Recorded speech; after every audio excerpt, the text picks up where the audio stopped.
दुनिया में कोई भी काम पाप योग्य नहीं होता है। कहते हैं कि काम, कर्म मानवता का प्रथम गुण, या उसका यूं कह सकते हैं कि एक ज़िंदगी का सबसे महत्वपूर्ण हिस्सा होता है। लेकिन कुछ काम ऐसे होते हैं जो हमें और हमारे आसपास के वातावरण को शर्मसार करते हैं। ऐसे में आज की जो कहानी है वो कहानी भी कुछ ऐसी है जो रियलिटी में ये बताती है कि काम तो कर्म है, लेकिन एक काम ऐसा भी है जो वेश्यावृत्ति का काम होता है, उसको धंधा भी कहते हैं। क्या उनके लिए ये रोजी रोटी कमाने का एक साधन है, लेकिन क्या समाज में वो प्रश्नवाचक चिन्ह खड़ा करता है। राम राम, सत श्री अकाल, आदाब, जय राजस्थान, जय राजस्थानी, और मैं सुदेश राजस्थानी आपका हार्दिक स्वागत और हार्दिक अभिनंदन करता हूँ। आज जो ये कहानी है एक ऐसी वेश्या महिला की कहानी है, और आज मेरे साथ में जो बैठे हैं मित्र देव जी, आज इन्होंने इस कहानी का कुछ अंश मुझे व्हाट्सअप किया और इन्होंने बोला कि ये कहानी भी आप दर्शकों को बताएं, ताकि इस समाज का एक दूसरा हिस्सा है जो हिस्सा भी कम से कम इसको समझा जा सके। तो मैं इस कहानी की गहनता में गया और कहानी पढ़ते पढ़ते और कहानी को रीड करते करते मैंने कुछ आंकड़े भी जुटाए। सोचा कि क्यों ना ये कहानी आप तक भी आनी चाहिए, और जिन्होंने इस कहानी का मुझे बताया तो आज वो भी कहानी के सूत्र हैं जो मेरे पास में हैं। आप भी एक ऐसी कहानी मुझे भेज करके मुझे बता सकते हैं, और आपकी फ़ोटोज़ भी मैं वीडियोज़ में दूंगा।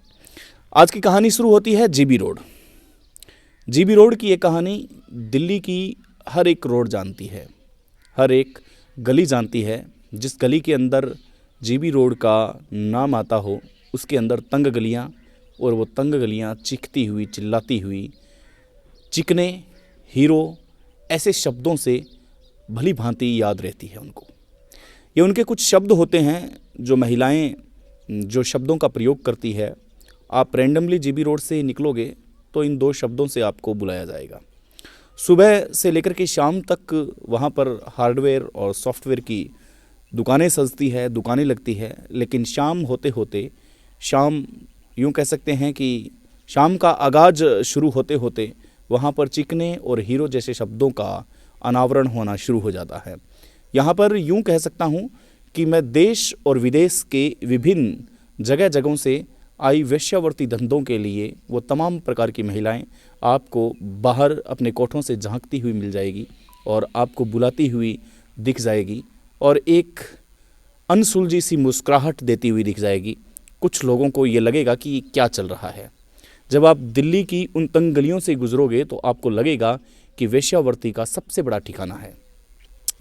2016 के अंदर एक आंकड़े आए, हिंदुस्तान टाइम्स का एक अखबार है, उसके अंदर बताया गया कि करीब 5,000 लड़कियों की इसमें जिस्म फरोशी के लिए तस्करी की गई, बदन की तस्करी की गई। शरीर में भी तस्करी जैसा एक गुण होता है, एक मामला होता है। तस्करी कई प्रकार की होती है, लेकिन यहाँ तस्करी 5,000 लड़कियों की थी। 5,000 लड़कियों को दिल्ली के जीबी रोड में बुलाया जाता है, उनके जिस्म के साथ धंधा किया जाता है। उसी में से एक लड़की ने अपनी आत्मकथा, अपनी पटकथा वहाँ के गलियारों से आज़ाद होने के बाद में बताई है, जो मैं आपको बताना चाह रहा हूँ। एक लता नाम की एक लड़की, एक महिला जब वहाँ से निकलती है, वहाँ से निकल करके वो अपने एक पर्सनल इंटरव्यू में बोलती है, और काफ़ी अखबारों में इसकी कटिंग्स भी आई हुई है। वो बताती है कि जब कोरोना लगा था, कोरोना काल हुआ था, तो पूरा देश है जो एकदम बंद हो चुका था, पूरे देश के अंदर हाहाकार मच चुका था। जो गलियां तंग हुआ करती थी वो एकदम खुली नज़र आने लगी। जिस गलियों में चिकना, हीरो जैसे शब्द गूंजा करते थे, वहाँ पर तोता और मैना की भी आवाज़ सुनने को नहीं मिल रही थी। ऐसे में दिल्ली की वो गलियां उन आवाज़ों को तरस रही थी, और पूरा देश अपने आप में एक समाहित सा हो चुका था। गाँवों की बात करें तो गाँवों में भी वो स्थितियां पैदा होने लगी थी जहां पर कोई भी आदमी नहीं आ रहा था। तो जीबी रोड के अंदर बहुत सी तंग गलियां हैं, और बताया जाता है कि जब कोई ओकेज़न होता है, कोई त्यौहार होता है, तब वहां पर लोकल पुलिस होती है, वो वहां पर बैरिकेड्स लगा करके उन भीड़ को नियंत्रित करने में लगी रहती है, जहां पर हज़ारों लोग हरियाणा से शाम को अपने शरीर को शांत करने के लिए वहाँ आते हैं, अपनी संतुष्टि के लिए लोग वहाँ आते हैं। ये भी एक ऐसी मजबूरी है दोस्तों, एक विडंबना की बात है कि जो लोग हैं वो लोग अपने शरीर की प्यास बुझाने के लिए जीबी रोड में जाते हैं, और जो जीबी रोड की कोठे में जो महिलाएं होती है, जो ये धंधा करती है, वो उनको बुलाती है। मतलब यूँ देखें तो दोनों तरफ एक बहुत ही, एक तरफ जिस्म को बेच के पेट की भूख की आग को शांत करना होता है, और दूसरी तरफ पैसे कमा करके अपने जिस्म की अनावश्यक ऊर्जा को ख़त्म करना होता है। दोनों तरफ प्यास का मामला है, लेकिन रीज़न और मतलब अपने अपने हैं।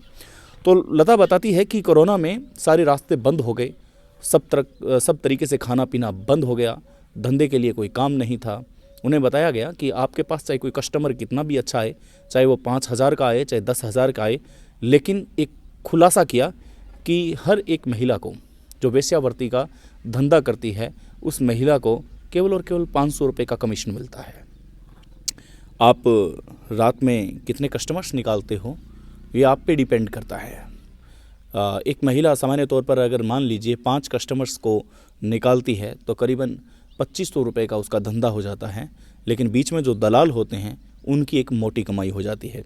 लेकिन वो कुछ बोल नहीं पाते, उन्हें अपने बच्चों के सामने ये धंधा करना पड़ता है, अपने बच्चों के सामने उन्हें निवस्त्र होना पड़ता है, और निवस्त्र होकर के उन अजनबी चेहरों की प्यास को बुझाया जाता है, सिर्फ़ और सिर्फ इसीलिए कि रोटी का जुगाड़ हो सके। ऐसे में कोरोना का काल आ चुका था, पूरा देश त्राहिमाम त्राहिमाम हो रहा था, और ये जो त्राहिमाम शब्द है ये जीबी रोड की उन गलियों में भी आ चुका था, जिस जगह पूरा का पूरा वर्ल्ड, यूँ कह सकता हूँ कि एक बार दिल्ली जो जाता है वो इस गली से होके गुज़रता है देखने के लिए कि आखिर यहाँ क्या होता है, आखिर यहाँ ऐसा क्या सिस्टम क्या है। पुलिस चौकी पास में है, सब कुछ एकदम, सुबह दुकानें सस्ती है, लेकिन फिर भी ये बदनाम क्यों हैं गली। वो गलियाँ सब सुनसान हो चुकी थी। पुलिस वाले कुछ दिन तो खाना दे रहे थे, लेकिन उसके बाद में खाना पीना बंद हो गया था। एक एक ग्राहक को तरसा जा रहा था, हाथ मिलाने से डर था, सब तरफ एकदम खामोशी सा चेहरा नकाब पोश के अंदर। पता नहीं किस कदर उन गलियों में आया कि सारा का सारा उन्होंने बर्बाद कर दिया। वो बताती है कि एक बिल्डिंग्स के अंदर न जाने कितने कोठे हैं, और एक छोटे से एरिया के अंदर 5,000 लड़कियों का वो एक स्वर्ग कह सकता हूँ, जिस स्वर्ग के अंदर रियलिटी में एक नरक की याद दिलाता है। और लता बताती है कि एक एनजीओ से एक महिला आती है, जो महिला उनकी पीड़ा सुनती है और उसके बाद में खाना पीना देना शुरू करती है उन 5,000 लड़कियों को जो रोज़ शाम को अपना जिस्म परोसती है। इसके बाद में लड़की बताती है कि वो भी उस एनजीओ के साथ काम करना शुरू कर देती है, और एनजीओ की मदद से वो उस आग की भट्टी से अपने आप को आज़ाद करवाती है।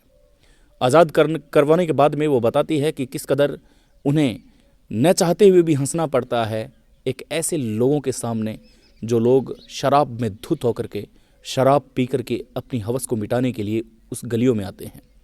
हंसना पड़ता है, मुस्कुराना पड़ता है, अपने चेहरे और अपने बदन का सौंदर्यकरण न चाहते हुए भी दिखाना पड़ता है। तमाम तरह की मजबूरियाँ, तमाम तरह की बातें सब मीडिया में आती है, सब अपने आप में एक खामोश सा चेहरा होकर के एक बदनसीबी सी हवा लेकर के चली जाती है। तो अंत में लता है जो उन तमाम लड़कियों को संदेश देती है कि अनजान लोगों पर भरोसा न किया जाए। उसे पूछा जाता है कि आप यहाँ किस प्रकार से फंसे, तो वो बताते हैं कि मुझे एक आदमी मिला, जो आदमी काम देने के बहाने से एक ही रात में मुझे 5,000 रुपये में बेच करके चला गया, और वो पैसे ले गया, और कई बार 50,000 रुपये मिल जाते हैं, और एक ही रात में किसी का भी गेम ख़त्म हो सकता है। तो अनजान लोगों पर भरोसा नहीं करें, क्योंकि मैंने खुद ने ये पीड़ा है जो समझी है, उसको महसूस किया है कि किस प्रकार से मैं एक ही रात में बिक गई। तो तमाम जो लड़कियां हैं उसके लिए लता ये संदेश भी देती है। और दूसरी तरफ केंद्र सरकार ने ये भी योजना चलाई है कि इनका भरण पोषण करने के लिए, इनकी आजीविका चलाने के लिए ऐसा काम किया जाए जिस काम के अंदर उनको रोटी मिल सके, कपड़ा, मकान, ये सब मिल सके। लेकिन ये योजनाएं हैं, इन योजनाओं का क्या है, लेकिन अभी भी बताया जाता है ताज़े आंकड़े के मुताबिक कि दिल्ली की उन तंग गलियों में 4,000 से 5,000 लड़कियां आज भी अपने जिस्म बेचने का काम है जो काम करती है। तो ये एक छोटी सी कहानी थी लता की, जो मैंने आपको सुनाई कि किस प्रकार से वो वहाँ फंसी उस दलदल के अंदर, और किस प्रकार से वो एक कस्टमर्स के पीछे 500 रुपये लेकर के लोगों के भूख को शांत करती थी और ख़ुद के पेट के लिए वो लड़ाई किया करती थी। उसने बताया कि जिनके बड़े बड़े बेटे हुआ करते थे, बच्चे हुआ करते थे, उन बच्चों के सामने उन्हें नग्न होना पड़ता था, निवस्त्र होना पड़ता था। ये भी एक अजीब तरह की उनकी मुश्किल है, लेकिन बस वो गली बदनाम है, तो इसलिए उस बदनाम गली के अंदर छिपा हुआ दर्द शायद कोई देखना नहीं चाहता या देख नहीं पाता। ये सब अपने आप में बहुत बड़ी बात है। और इस बात का जिक्र करते करते कई बार ये भी बताया कि जो लोग बहुत बड़े होते हैं, जिनके पास पावर होता है, तो वो कई बार आते हैं तो प्रताड़ित किया जाता है उन्हें, लेकिन उन प्रताड़ित आवाज़ों को शायद बाहर कोई नहीं सुन पाता। तो ये कहानी आज बयान करती है उन तंग गलियों के बारे में, जहाँ गलियों में हमेशा खामोशी रहती थी, हमेशा खामोशियाँ रहती हैं, लेकिन शाम होते ही वहाँ पे एक अजीब सी आवाज़ें आना शुरू हो जाती हैं। लता की ये कहानी मैंने आपको सुनाई। धीरे धीरे इन कोठों के अंदर की गलियारों की आवाज़ भी आपको सुनाई देगी और रूबरू कराऊंगा। आज का सुविचार यही है कि हमें किसी पर भी यकीन इतना नहीं करना चाहिए, क्योंकि हर यकीन को तोड़ने की दवा हर एक मर्ज में होती है। यकीन माने एक गिरगिट बताते हैं कि अपने जीवन काल में 7 प्रकार के रंग बदलता है, लेकिन कोई भी रंग उसका परमानेंट नहीं होता।